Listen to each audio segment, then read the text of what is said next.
Le matin du 23 janvier, dans un secteur isolé, on fit une découverte macabre. Peu de temps avant l'aube, les opératrices du service d'urgence de Washington County reçurent un appel. Il y avait un cadavre près de l'autoroute 81.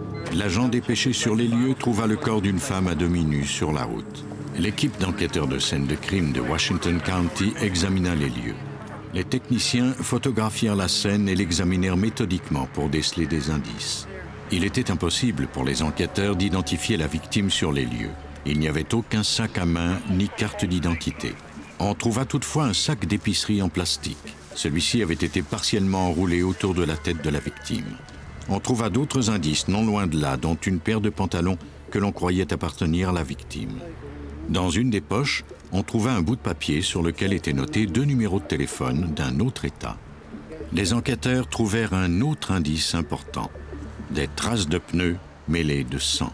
Le détective Kenneth Wilson enquêta sur cette affaire. Il y avait des traces de pneus très nettes qui partaient près du corps de la femme et qui menaient jusqu'à la bretelle de l'autoroute 81, direction nord. Il était évident qu'une voiture avait roulé sur les jambes de cette femme. Les techniciens judiciaires photographièrent ces traces de pneus. Elles avaient été laissées là par un véhicule de dimension imposante. Le détective Ross Sheets travaillait également sur cette enquête. Les traces sur la chaussée qui avaient été causées après que le véhicule eût roulé sur la jambe droite de la victime semblaient avoir été faites par une semi-remorque. On était arrivé à cette conclusion après avoir évalué la taille des pneus à partir des traces de tours complets des roues. Les détectives s'arrêtèrent à toutes les maisons de ce secteur rural afin de trouver quelqu'un qui aurait vu ou entendu quelque chose d'anormal. Un homme déclara se rappeler avoir entendu un camion vers 3 heures du matin. Il ajouta qu'il avait entendu le moteur tourner au ralenti pendant quelques minutes, puis qu'il avait fait demi-tour pour reprendre l'autoroute. L'homme, qui était mécanicien, avait déjà réparé des semi-remorques. Il n'avait pas vu le véhicule, mais il était sûr qu'il était équipé d'un moteur Peterbilt. Au bureau du coroner de Washington County, on autopsia le corps de la victime à laquelle on accola le nom officiel de Jane Doe. Le médecin légiste détermina que la victime avait entre 40 et 50 ans. Il y avait des marques sur son cou qui indiquaient qu'elle avait été étranglée. Des radios révélèrent qu'elle avait eu le cou cassé. Le médecin légiste était d'avis qu'elle avait été victime de viol, mais il ne trouva aucune trace d'ADN. À en juger par la présence d'insectes sur le corps et le degré de décomposition, il conclut que la victime était morte depuis environ 12 heures quand on l'avait abandonnée sur la route. Des experts judiciaires prélevèrent les empreintes des doigts et des paumes de main de la victime en vue de l'identifier. On introduisit ces empreintes dans plusieurs bases de données nationales. On en trouva une identique à Bloomington, en Indiana. La victime fut identifiée formellement sous le nom de Wanda Jean Turner, âgée de 45 ans. Les policiers apprirent que les empreintes de cette femme se trouvaient dans la base de données suite à une arrestation pour violation de propriété. Les autorités devaient maintenant trouver la famille de Wanda et l'aviser de son décès. Ils en profiteraient pour obtenir des informations sur son passé qui serviraient peut-être à résoudre l'enquête sur son homicide. On a appris qu'elle allait souvent dans les relais routiers. Elle voyageait un peu partout au pays en accompagnant les chauffeurs de camions.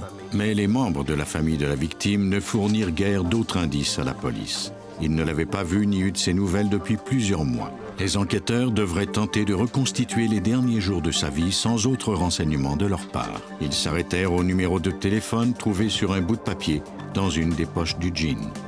L'un d'eux était celui d'une société de taxi à Gainesville, en Floride. Les enquêteurs contactèrent les autorités de cette ville et leur demandèrent leur aide. Peut-être quelqu'un de la société de taxi se souviendrait-il de Wanda. La police de Gainesville montra des photos de Wanda au chauffeur de taxi. L'un d'eux la reconnut. Il l'avait conduite à la gare routière vers 11 heures le 22 janvier. Il se rappelait qu'elle n'avait avec elle qu'un sac d'épicerie en plastique. Wanda ne lui avait toutefois pas dit où elle allait. On a alors perdu sa trace, mais on savait que le dernier endroit où on l'avait vue en vie, c'était dans cette gare de Gainesville où elle était montée à bord d'un autocar. Le détective Sheets croyait que le corps de la victime avait été abandonné en Virginie environ 16 heures plus tard. L'enquête, qui était menée sur 5 États américains, utilisait toutes les ressources du service de police de Washington County. On avait envoyé des détectives dans toutes les directions, à tous les relais routiers, principalement ceux de Roanoke, et les autres en Virginie jusqu'à Gainesville en Floride pour distribuer ces affiches sur lesquelles on faisait appel à l'aide du public. Les policiers espéraient que quelqu'un aurait aperçu Wanda en compagnie d'un camionneur, mais personne ne croyait l'avoir vue. Peu à peu, l'affaire cessa de progresser. Puis, moins d'un mois après le meurtre de Wanda Turner, on trouva le corps d'une autre femme près d'une autoroute à Greensboro, en Caroline du Nord. Les deux scènes de crime se ressemblaient étrangement. Une fois encore, la victime était partiellement habillée et son corps avait été écrasé par les roues d'un camion. Si le même meurtrier était à l'œuvre, il pourrait y avoir d'autres cas à venir. Il fallait donc agir vite. Le médecin légiste constata que cette victime avait été étranglée comme la première. On introduisit ses empreintes digitales dans la base de données nationale et tout comme la victime précédente, il y avait un dossier judiciaire à son nom pour un délit mineur. Elle fut identifiée comme étant Cindy Barclay, de Géorgie. On retraça les parents de Cindy. Ceux-ci déclarèrent que leur fille vivait en Floride et qu'elle ne les contactait que sporadiquement. La dernière fois qu'elle leur avait parlé, elle leur avait dit qu'elle devait rendre visite à de la parenté au Maryland. C'était environ 2 mois plus tôt. Elle les avait appelés d'un relais routier pour leur dire qu'elle se portait bien. Comme elle appelait rarement, personne ne s'était rendu compte de sa disparition. Il n'y avait aucune autre piste. 1 mois plus tard, jour pour jour, à Kingsport, au Tennessee, on trouva une autre femme morte près d'une autoroute. Son cadavre se trouvait à moins de 50 km de celui de la première victime. Le détective Sheets n'avait pas l'ombre d'un doute sur le fait que ces meurtres étaient tous reliés les uns aux autres. Les scènes de crime se ressemblaient. La femme se trouvait près de l'autoroute et on avait abaissé son pantalon. On préleva les empreintes digitales de la victime. Elle s'appelait Tina Madsen. Et comme les 2 autres victimes avant elle, elle avait été étranglée. Au laboratoire judiciaire de la Virginie, à Roanoke, les experts se penchèrent sur les rares indices qu'on leur avait apportés. Un reçu, un bout de papier et un sac de plastique. L'expert en dactyloscopie Andrew Johnson les examina, mais ne parvint pas à trouver d'empreinte sur le reçu ni sur le bout de papier.